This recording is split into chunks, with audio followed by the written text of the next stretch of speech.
Hello, स्वागत है आपका। आज हम करने वाले हैं हिस्टोग्राम्स। हिस्टोग्राम्स इजी टॉपिक है बट मुझे तो आसान नहीं लगता, बट ठीक है। ओके सो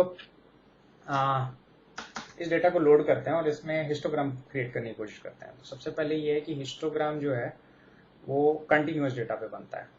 तो ggplot के अंदर 3 कमांड है बार जैसा ड्राइंग बनाने के लिए। एक ज्योमेट्री है, उसका नाम जियोम हिस्टोग्राम है। दूसरी जियोमेट्री है जो उसका नाम जियोम बार है, और तीसरा जो है जियोम कॉल है। इसके अलावा एक कमांड और है स्टार्ट बिन। जब आप ये तीनों चलाते हो तो इंटरनली स्टार्ट बिन का एक्चुअली चलता है, बट ठीक है, तो हम स्टार्ट बिन नहीं देखेंगे, हम बस इन 3 कमांड को देखेंगे। स्टार्ट बिन ऐसा कुछ है नहीं, उसके बिना भी काम चल सकता है। ओके, बट जियोम हिस्टोग्राम समझने की कोशिश करते हैं। तो हिस्टोग्राम क्या करता है, किसी भी कंटिन्यूअस डेटा को बिन में कट करता है। बिन क्या होते हैं? ग्रुप होते हैं। तो क्या मतलब है ग्रुप का? तो मान लो अगर एज है और एज आपका कंटिन्यूअस स्केल में पड़ा हुआ है, मतलब उसमें कोई भी रैंडम वैल्यू दी हुई है, तो बिन्स क्या करेगा, अपने आप उसको एक पर्टिकुलर ग्रुप में बांट देगा। मैंने कहने का मतलब 25 से लेके 30 के बीच में, 30 एंड 35 के बीच में, 35 एंड 40 के बीच में, 40 है वो। तो ये आपके 4 बिन बन गए। 25 से 30, 30 से 35, 35 से 40 और 40 एंड 4 बिन बन गए। तो उसको हम बिन बोलते हैं। बिन का मतलब इस पर्टिकुलर एज ग्रुप के अंदर कितने लोग, ठीक है ना। हिस्टोग्राम यही इंफॉर्मेशन देता है, जो बताता है वो फ्रीक्वेंसी बताता है कंटिन्यूअस डेटा का। तो सबसे पहले एक हिस्टोग्राम ड्रॉ करके देखते हैं। तो मैंने टाइडीवर्स लोड कर लिया है और टिप्स डेटा को मैं इनपुट डाल देता हूं, ggplot लिखता हूं और AES एस्थेटिक्स। एक्स में मैं डालूंगा क्या क्या इंफॉर्मेशन डालूंगा मैं?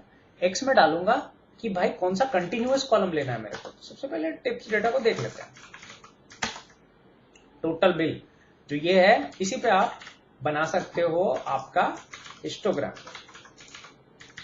ओके, क्या बनाना है हमको? हिस्टोग्राम बना लेते हैं। हिस्टोग्राम ये बन गया हिस्टोग्राम। इसमें एक वार्निंग आ रही है, बस उसको हम देख लेंगे, बट पॉइंट ये कि आपका हिस्टोग्राम बन गया। ओके, अच्छा, अगर मेरे को कैटेगोरिकल डेटा होता, यही टिप्स की जगह, टोटल बिल की जगह लेट से जेंडर होता, तो क्या हिस्टोग्राम चलता? नहीं चलेगा। मैं यही चीज समझाने की कोशिश कर रहा था। इसका एग्जांपल लिख देते हैं। x इक्वल टू, इससे मेरे पास जेंडर है और इसको मैं जियोम हिस्टोग्राम लिखता हूं, जो कि गलत है, नहीं चलेगा, ठीक है, क्योंकि और ये बताता भी है कि ये गलत क्यों है, ठीक है। तो इसकी जगह हम क्या यूज करेंगे? बार। अब ये ठीक है, ठीक है। तो ये दोनों कमांड में अंतर है, ध्यान रखना। Continuous data histogram, categorical data bar. अच्छा, कॉल कब यूज करते हैं? कॉल तब यूज करते हैं जब आपके पास ऑलरेडी समराइज डेटा है। इसका भी एक एग्जांपल ले लेते हैं, टिप्स।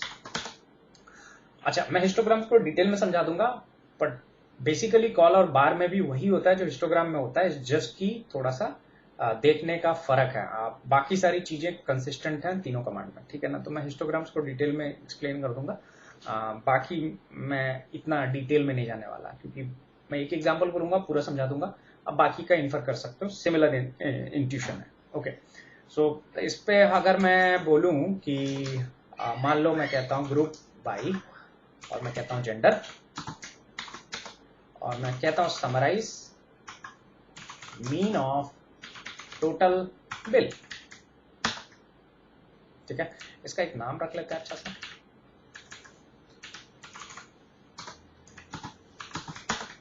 बढ़िया। अब इस डेटा पे अगर मुझे ggplot चलाना है,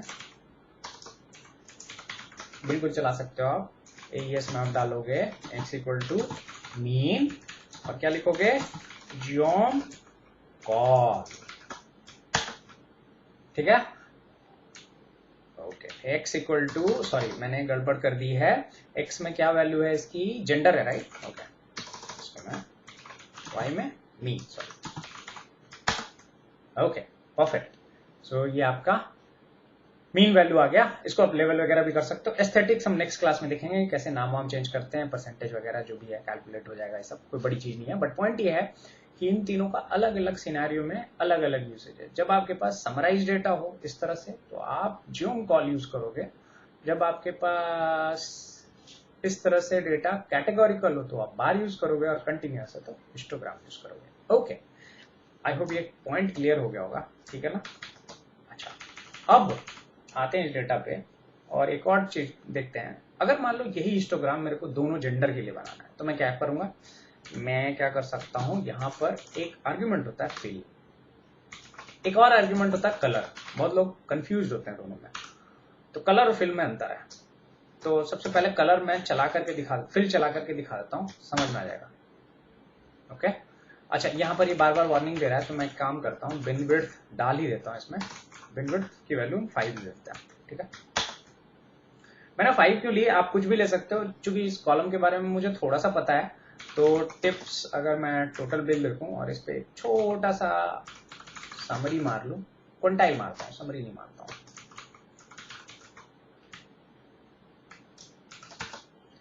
तो ये कुछ इस तरह का डिस्ट्रीब्यूशन दिखाता है। तो क्लियरली दोनों के भी अगर डिवाइड करो आप तो करीब करीब 5 के आसपास की वैल्यू आती है। तो मैंने कुछ कुछ ऐसा सोच करके इसको किया हुआ है, जरूरी नहीं है कि ये आप कोई रूल नहीं है, कोई गोल्डन रूल नहीं है, ठीक है ना। मैंने बस एक पहला क्वांटाइल का वो लिया हुआ है, ठीक है, कि 5 ले लेते हैं। आप इसको कुछ भी ले सकते हो, ऐसा कोई भी, जैसे यहाँ पर आप रेशियो निकालोगे तो ये 1 पॉइंट समथिंग आ रहा है, तो इट डजंट मेक सेंस, ठीक है ना। पॉइंट ये है कि मेरे को ये पता है कि 5 पे इस तरह का रिजल्ट आता है। अगर आप इसको जगह चेंज करके 10 कर दो, ठीक है ना, तो ये आपके जो आपका जो बार है वो थोड़ा सा फ्लैट हो जाएगा, थोड़ा मोटा हो जाएगा, ठीक है। पर इसको 5 रखते हैं, थोड़ा देखने में ठीक लगता है। ओके, सो ये एक नॉर्मल अंडरस्टैंडिंग है कि इस तरह से ये काम करता है। अच्छा ठीक है, फिल, अगर फिल की जगह आप कलर लिख दोगे तो क्या होगा। ओके, सो कलर जो है आपका कलर नहीं बताता है, बाउंड्री बताता है। देखो बाउंड्री का कलर जो है ये कुछ रेड और ब्लू जैसा, सियान जैसा है, ठीक है। फिल डालोगे तो अब तुम्हें से बहुत लोगों को आश्चर्य हो रहा होगा, यार मैं तो इस पे कलर में कॉलम का नाम क्यों डाल रहा हूं।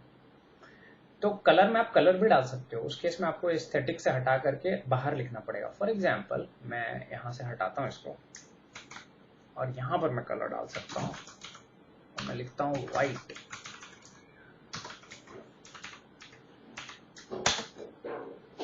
तो ये व्हाइट आ गया, ठीक है। सो अगर आपको उस तरह से कलर डालना है ना, तो आप यहाँ पर, और मान लो मैं व्हाइट और let's say I don't know blue,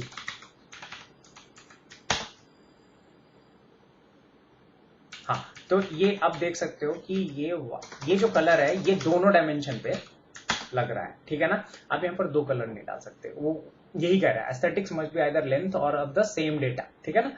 तो यहाँ पर एक लेंथ का डेटा होगा क्योंकि सारे पे के बाउंड्री के ऊपर कलर की बाउंड्री के ऊपर व्हाइट लग रहा है, ठीक है। अच्छा, और क्या कर सकते हैं इसमें, और भी बहुत सारे ऑप्शन होते हैं। एक और ऑप्शन होता है अल्फा। ओके, अल्फा क्या करता है, ट्रांसपेरेंसी बताता है। अगर ये आप चला दोगे तो ये थोड़ा सा ट्रांसपेरेंट हो जाएगा, तो अब देखने में थोड़ा ज्यादा सुंदर लग रहा है। बट इस कलर को हटा करके और सुंदर ये तब लगता है, तो कलर को अंदर डाल दो आप, इसमें सेम कॉलम डाल दो, अब ये ज्यादा सुंदर लगेगा। सो नाउ ये एक ग्राफ बन गया मेरा, हिस्टोग्राम 2 डायमेंशन पे, ठीक है। अच्छा, क्या हम इसको 2 अलग अलग ग्राफ बना सकते हैं, बिल्कुल। तो जो फेसिट अंडरस्कोर रैप यही काम करता है। 2 ग्राफ बन गए, बढ़िया हो गया, ठीक है। बट इसको थोड़ी देर के लिए मैं इग्नोर करता हूं, मैं कुछ और समझाना चाहता हूं, ठीक है, जो ज्यादा इंट्रिकेट है। इसको मैं सेव कर लेता हूं एक ऑब्जेक्ट में जिसका कहते हैं जी। अब एक चीज समझने की कोशिश करते हैं, ये जो बना है इसमें हर चीज का मतलब क्या है। ये एक तो डेटा है मेरा, कलर तो कलर है, फिल समझ में आ गया कि फिल अंदर का फिलिंग, कलर बाउंड्री है इसका, अल्फा इसकी ट्रांसपेरेंसी है, बिन विड्थ और बाकी के डायमेंशन, जो बाकी का इन्फॉर्मेशन वो कहां से आ रहा है। क्लियरली इस डेटा में तो ये सब इन्फॉर्मेशन नहीं था, तो ये अंदर कुछ कैलकुलेशन हो रही है।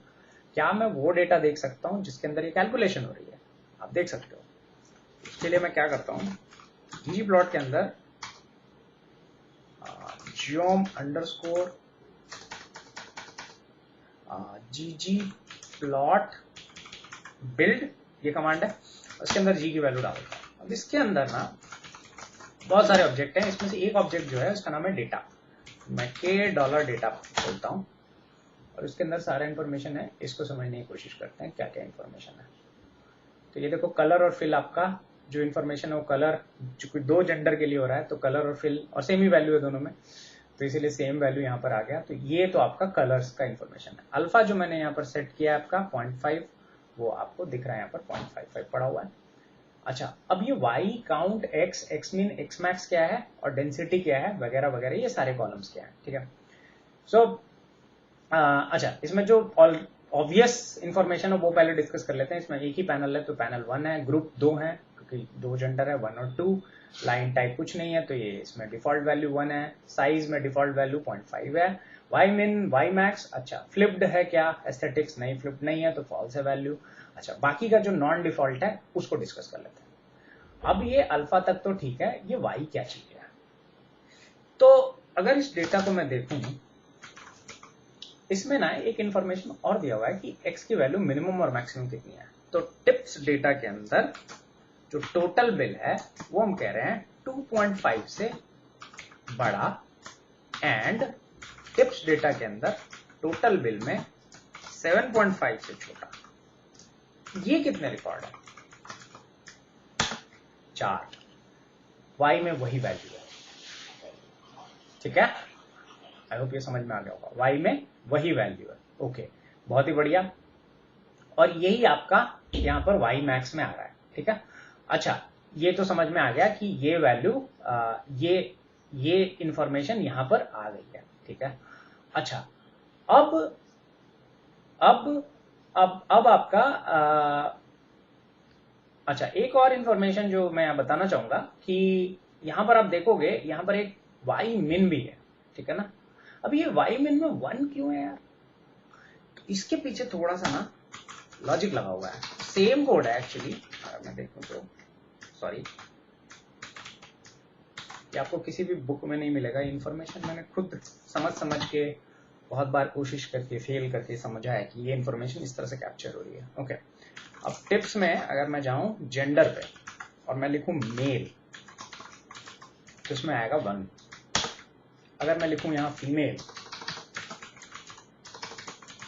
तो इसमें आएगा 3, टोटल 4 होगा। इर्रिस्पेक्टिव ऑफ जेंडर इस बकेट में 4 लोग हैं और उसमें से मेल जो है 1 है और इस बकेट में फीमेल 3 है। तो यहां पर जो इंफॉर्मेशन है ना आपका, ये y min और y max यही बताता है। y max की उस बकेट में मैक्सिमम कितने लोग आ सकते हैं, और y min ये है कि आइदर ऑफ दोनों जो ग्रुप है उसमें मिनिमम वैल्यू क्या है, ये वैल्यू क्या है। तो y min वो वाला वैल्यू है, तो ये y min यहाँ पर 1 है, ठीक है। तो आई होप ये y max y min clear हो गया होगा। अच्छा, ठीक है। अब इधर आते हैं, ये 2.5 से 7.5। अब ये 2.5 से 7.5 क्यों है? क्योंकि मैंने क्या बोला है, मैंने ये बोला है कि 5 का बिन विड्थ होना चाहिए, राइट। तो सब में जो सारे बिन्स बने हैं ना, यहाँ पर कितने बिन बने? 10 बिन बने एक पर्टिकुलर जेंडर के लिए और 10 बिन बने दूसरे जेंडर के लिए, ठीक है। सबके बीच में आप गैप देखोगे 5 का होगा। इसको इससे सब्ट्रैक्ट करो, 7.5 को 2.5 से 5, 12.5 को 7.5 से 5, 17.5 को 12.5 से 5, सबके बीच में 5 का गैप है। ओके, इसी का क्यूमुलेटिव सम जो है x है, 5, 10, 15, 5 का टेबल दिख रहा है। इसमें कितने फीमेल के काउंट थे? ये आपका 3 है। एक्चुअली इस बिन में कितने काउंट है? 4 है। तो आई होप ये सारा कॉलम आपको समझ में आ गया होगा। 5 बिन का इनिशियल बिन का विड्थ है, 10 जो है क्यूमुलेटिव है। अच्छा, उसी तरह क्यूमुलेटिव चलता गया है, ठीक है। काउंट जो है कितने फीमेल, ये फीमेल पहला वाला 10 रिकॉर्ड जो है फीमेल का है, ठीक है। तो उसके कितने काउंट है? 3। पर उस बिन में एक्चुअली टोटल काउंट कितने हैं रिस्पेक्टिव ऑफ मेल और फीमेल? वो है 4। तो ये सारा इंफॉर्मेशन आ गया। अच्छा, डेंसिटी क्या होती है? डेंसिटी कुछ नहीं है कि डेंसिटी का फॉर्मूला ना इस तरह से डिफाइन किया हुआ है ggplot में। ये एक्चुअली विकिपीडिया पेज पे भी आप हिस्टोग्राम के बारे में पढ़ोगे तो वहां पर क्लियरली लिखा हुआ है कि total number of records for उस पर्टिकुलर ग्रुप आउट ऑफ उस ग्रुप का काउंट है। तो अगर मैं टेबल मारूं टिप्स डेटा पे जेंडर पे, तो फीमेल कितने हैं? 87। तो 3 out of 87 out of bin width कितना है? 5 का। ये जो रेशियो है ना, दिस इज योर डेंसिटी। तो ये इसी तरह से सारा डेंसिटी निकाला हुआ है यहाँ पर। आप मैच करा के देख सकते हो, कट टू कट मैच हो जाएगा आपका। आप चाहो तो सबके लिए आप कैलकुलेट कर सकते हो। 0.0068965 जो भी है ये देख लो, सेम नंबर है, ठीक है। तो ये इसी तरह से है। एन काउंट क्या है? एन काउंट कुछ नहीं है, दिस डिवाइडेड बाय मैक्सिमम, ठीक है ना। इस कॉलम में इस पर्टिकुलर ग्रुप के अंदर मैक्सिमम क्या है ये देखो 0.073 है। तो इसको इससे अगर डिवाइड करोगे तो आपको कितना वैल्यू आएगा? वो वैल्यू जो है ये वाला वैल्यू है, ठीक है ना। तो इसको आप अगर इससे डिवाइड करते हो बाई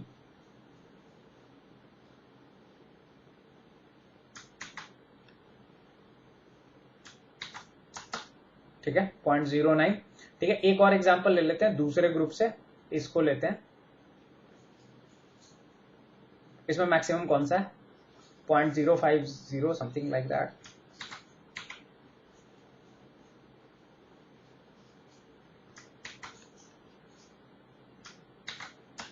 कितना है 0.024,